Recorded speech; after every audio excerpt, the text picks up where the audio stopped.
আসসালামু আলাইকুম সবাইকে। জানো, আজকে রাতে আমরা সি ফুড দিয়ে ডিনার করব, তাই তো একটা ভালো রেস্টুরেন্ট খুঁজতে বেরিয়ে পড়লাম।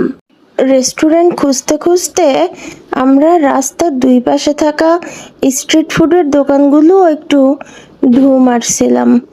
এখানেও কিন্তু অনেক ভালো ভালো পদের মাছ পাওয়া যায়, যেগুলো পছন্দ করে অর্ডার করে দিলেই ওরা সুন্দর করে ফ্রাই অথবা বারবিকিউ করে দিবে। যদিও আমার ইচ্ছা করছিল এখানে বসেই খেতে, কিন্তু অনেক গরমের কারণে আমরা রেস্টুরেন্টে যেতে বাধ্য হই। আম্মু দেখো, এই অক্টোপাসটা কত সুন্দর ছিল। শুধু অক্টোপাস না, এখানে লাল সাদা কোরাল, স্কুইড, ক্র্যাব সব ধরনের সামুদ্রিক ফিশ অ্যাভেলেবেল ছিল। বড় বড় রেস্টুরেন্টের থেকে এদের কাস্টমারও কিন্তু কম নয়।